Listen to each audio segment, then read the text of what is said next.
Assalamualaikum warahmatullahi wabarakatuh. Perkenalkan kami dari kelompok 2 ingin mempresentasikan hasil proyek kami yaitu PDAM Kota Surabaya. Di sini kami beranggotakan saya Tiffany Azawa Salsabila dengan 3 digit NIM terakhir 256. Saya Abdurrahman Diaul Haq dengan 3 digit NIM terakhir 261. Saya Rifki Alifiani Putra dengan nomor digit NIM terakhir 257. Saya Kakak Fajri Ramsyah dengan 3 digit NIM terakhir 259. Dan Sari Pratama dengan 3 digit NIM terakhir 260. Saya Fahmi Hasan Firdaus dengan 3 digit NIM terakhir 262. Saya Stefani Del Cinta dengan 3 digit NIM terakhir 258. Pengenalan PDAM. PDAM atau Perusahaan Daerah Air Minum adalah salah satu unit usaha milik daerah yang bergerak dalam distribusi air bersih bagi masyarakat umum. PDAM terdapat di setiap provinsi, kabupaten, dan kota di seluruh Indonesia. PDAM merupakan perusahaan daerah sebagai sarana penyedia air bersih yang diawasi dan dimonitori oleh aparat-aparat eksekutif maupun legislatif daerah. Oke, selanjutnya yaitu manfaat. Penggunaan BPMN dalam suatu proses bisnis akan memberikan beberapa manfaat. Yang pertama yaitu diagram alur lebih efektif dalam menyampaikan informasi daripada teks naratif. Yang kedua, proses bisnis akan lebih mudah dipahami oleh seluruh pihak terkait karena visualisasinya jelas dan bahasanya terstandarisasi.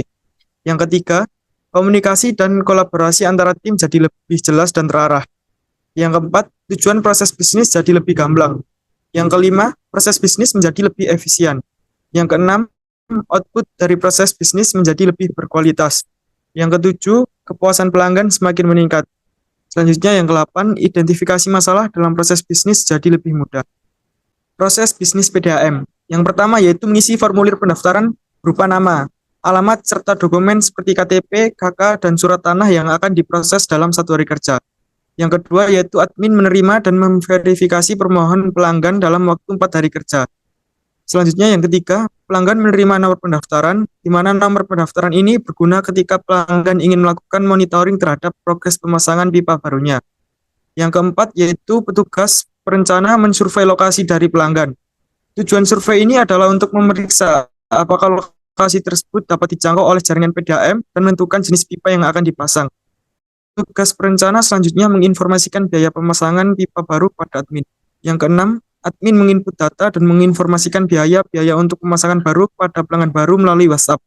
Biaya pemasangan meliputi biaya peralatan, pemeliharaan jaringan, tanggungan air, dan administrasi sebesar Rp50.000.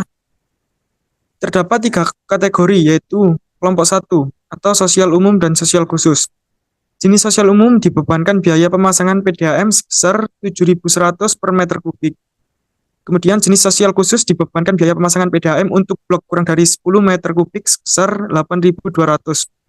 Untuk blok lebih dari 10 meter kubik sebesar 8.500. Dan untuk blok lebih dari 20 meter kubik sebesar 8.800. Oke, untuk kategori selanjutnya di kelompok 2 yaitu rumah sederhana, rumah menengah, dan lembaga pemerintah. Di sini terdiri dari jenis rumah sederhana diberikan biaya pemasangan PDAM untuk blok kurang dari 10 meter kubik sebesar 9.100, untuk blok yang lebih besar dari 10 meter kubik sebesar 9.300, dan untuk blok yang lebih besar dari 20 meter kubik sebesar Rp9.500. Oke, untuk selanjutnya jenis rumah menengah dibebankan biaya pemasangan PDAM untuk blok kurang dari 10 meter kubik sebesar 10.200, untuk blok yang lebih besar dari 10 meter kubik sebesar Rp10.500, dan untuk blok yang lebih besar dari 20 meter kubik sebesar Rp10.800. Oke, selanjutnya jenis lembaga pemerintah dibebankan biaya pemasangan PDAM untuk blok kurang dari 10 meter kubik sebesar Rp11.100, untuk blok yang lebih besar dari 10 meter kubik sebesar Rp11.300, dan untuk blok lebih besar dari 20 meter kubik sebesar Rp11.500. Oke, kelompok selanjutnya itu kelompok 3 yaitu rumah mewah, industri dan niaga kecil, serta industri dan niaga besar. Oke, yang pertama jenis rumah mewah dibebankan biaya pemasangan PDAM untuk blok kurang dari 10 meter kubik sebesar Rp12.200, untuk blok lebih besar dari 10 meter kubik sebesar Rp12.500, dan untuk blok lebih besar dari 20 meter kubik sebesar Rp12.800. Selanjutnya untuk jenis industri dibebankan biaya pemasangan PDAM untuk blok kurang dari 10 meter kubik sebesar Rp13.100, untuk blok lebih besar dari 10 meter kubik sebesar 13.300, dan untuk blok yang lebih besar dari 20 meter kubik sebesar 13.500 rupiah. Selanjutnya untuk jenis niaga kecil dibebankan biaya pemasangan PDAM untuk blok kurang dari 10 meter kubik sebesar 14.200, untuk blok lebih besar dari 10 meter kubik sebesar 14.500, dan untuk blok yang lebih besar dari 20 meter kubik sebesar 4.800 rupiah. Di sini terakhir ada jenis niaga besar dibebankan biaya pemasangan PDAM untuk blok kurang dari 10 meter kubik sebesar 15.100, dan untuk blok lebih besar dari 10 meter kubik sebesar 15.300, dan terakhir untuk blok lebih besar dari 20 meter kubik sebesar 15.500 rupiah. Selanjutnya, proses bisnis PDAM selanjutnya di sini ada 7. Pelanggan membayar biaya pemasangan baru sesuai dengan kategori di atas. 8. Pelanggan memberikan bukti transaksi. 9. Staf keuangan melakukan validasi pembayaran dari pelanggan. Jika transaksi valid, maka akan dilanjutkan ke tahap pembuatan surat perintah kerja. Jika tidak, maka akan kembali ke tahap ingin mengeluarkan surat perintah kerja pada bagian penyambungan sebagai tanda bahwa proses pemasangan PDAM akan segera dilakukan. Untuk proses ini dilakukan dalam 3 hari kerja. 11. Bagian penyambungan melakukan pemasangan pipa PDAM baru. Proses ini biasanya akan dimulai dalam waktu 6 hari kerja setelah pembayaran dan persyaratan lengkap dipenuhi. Dan terakhir, proses selesai. Ya, selanjutnya ada proses BPMN di mana 5 dari pelanggan mengisi formulir pendaftaran, lalu administrasi mengecek formulir apakah lengkap atau tidak. Jika formulir tidak lengkap, maka akan dikembalikan kepada pelanggan. Jika formulir lengkap, maka akan maju ke tahap berikutnya, yaitu pelanggan menerima nomor pendaftaran. Selanjutnya, staf perencanaan akan mensurvei lokasi pemasangan, lalu staf administrasi akan menginformasikan biaya pemasangan baru, lalu akan dikirimkan kepada pelanggan, yaitu membayar biaya pemasangan, lalu pelanggan memberikan bukti transaksi kepada staf keuangan, lalu staf keuangan akan mengecek transaksi pelanggan. Selanjutnya, staf admin akan mengeluarkan surat perintah kerja kepada staf penyambungan dan akan melakukan pemasangan pipa PDAM baru. Lalu selesai.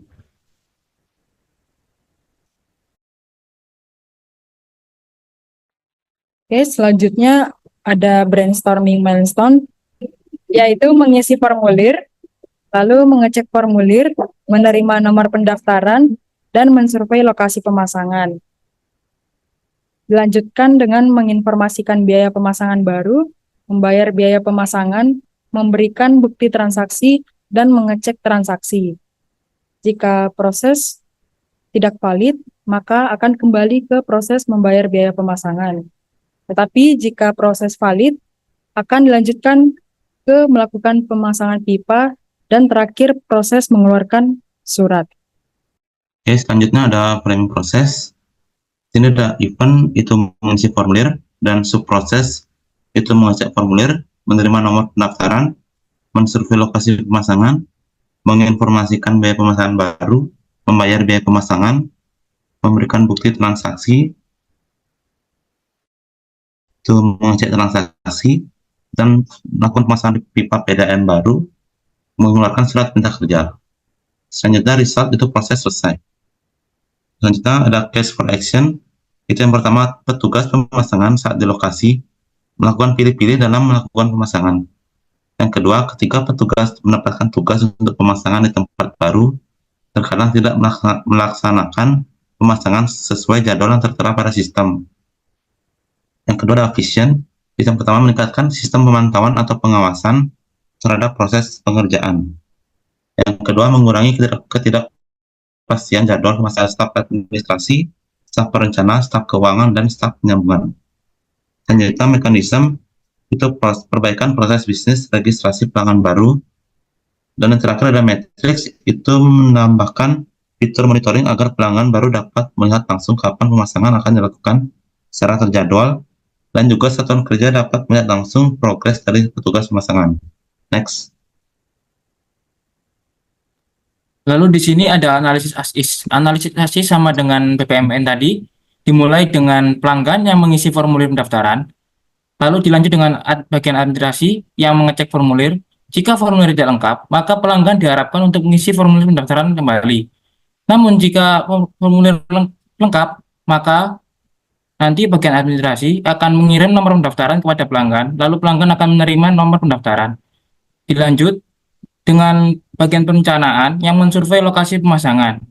Setelah itu, bagian administrasi akan menginformasikan biaya pemasangan baru kepada pelanggan. Lalu dilanjut dengan pelanggan yang akan bayar biaya pemasangan. Setelah itu, pelanggan akan memberikan bukti transaksi yang akan dicek oleh bagian keuangan. Jika transaksi tidak valid, maka pelanggan akan diharapkan untuk membayar biaya pemasangan kembali. Jika pembayaran valid, maka akan dilanjut ke bagian administrasi yang akan mengeluarkan surat perintah kerja kepada bagian penyambungan. Terakhir, bagian penyambungan akan memasang pipa PDAM baru ke alamat pelanggan. Next. Akan memasukkan akun yang sudah terdaftar di website ini. Untuk masuk ke website ini terdapat dua cara, yaitu menggunakan alamat email dan menggunakan akun Google. Oke. Jika pelanggan mempunyai akun sama sekali, pelanggan bisa menekan teks sigap untuk masuk ke halaman sigap dan memasukkan nama lengkap, alamat email, password yang digunakan untuk akun ini. Selanjutnya pelanggan menekan tombol sigap dan akan kembali ke halaman login. Lalu pelanggan memasukkan alamat email yang tadi sudah dibuat, lalu menekan login. Oke, selanjutnya ada tampilan beranda. Di sini ada halaman selamat datang dari PDAM. Lalu ada statistik di mana PDAM ini sudah melayani selama 25 tahun lebih dan juga telah melayani lebih dari 200.000 rumah. Selanjutnya terdapat layanan yang bisa digunakan, diantaranya yaitu layanan pasang baru, layanan pengaduan, layanan pembayaran, dan layanan monitoring. Selanjutnya ada statistik juga di sini, di mana jumlah pelanggan, area pelayanannya sudah 100% di area Surabaya, dan juga produksi airnya sudah mencapai 1.890 liter per detik, dan kehilangan airnya sebesar 10%. Lalu di bawahnya ada informasi singkat terkait PDAM ini. Next ke menu profil. Lalu di bagian profil, di sini ada informasi umum tentang PDAM Surabaya, seperti penjelasan PDAM Surabaya perusahaan daerah air minum Surabaya adalah perusahaan milik pemerintah. Lalu di bawah ada visi dan misi, juga logo PDAM. Visinya seperti menjadi perusahaan air minum yang sehat dan dibanggakan yang berkelanjutan, dan misinya sebagai yang tertera di situ. Lalu di sini ada slogan PDAM, yaitu PDAM Mampu. Di bawahnya lagi ada struktur organisasi, Fahmi Hasan Firdaus sebagai direktur utama, lalu Abdurrahman sebagai direktur operasi, Ibu Surya sebagai direktur pelayanan, Stefani sebagai direktur keuangan, Tiffany sebagai direktur operasi, Laka sebagai direktur pelayanan, dan Rifki sebagai direktur keuangan. Lalu lanjut ke tombol layanan pasang baru. Di sini ada tarif pasang baru, ada 3 pengelompokan, seperti kelompok 1 dengan jenis sosial umum dan sosial khusus, lalu ada harga per meternya, lalu kelompok 2 ada rumah sederhana, rumah menengah, dan pemerintah, lalu ada harga-harga per meternya. Dilanjut dengan kelompok 3 ada jenis rumah mewah, industri, niaga kecil, dan niaga besar, beserta harga per meternya.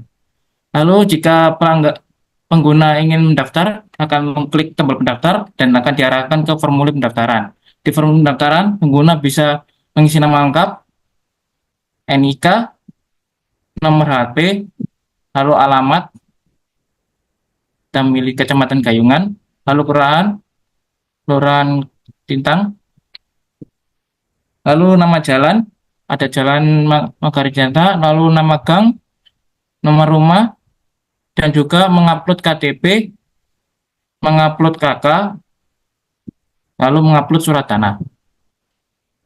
Kalau pengguna mencentang kotak itu dengan menyatakan data adalah benar, lalu setelah itu mengirimkan data yang sudah diisi.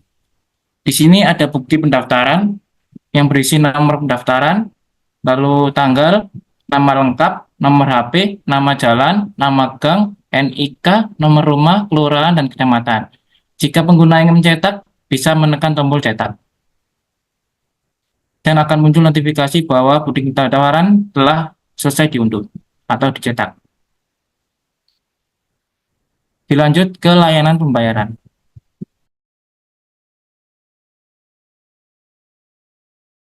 Pembayaran di sini ada nomor pendaftaran dan ada metode pembayaran. Pertama kita isi dulu nomor pendaftaran yang telah kita dapat dari tadi, dari metode sebelumnya, dan di sini kita masukkan bank yang akan kita gunakan. Oke, di sini kita gunakan Bank BNI, selanjutnya bayar.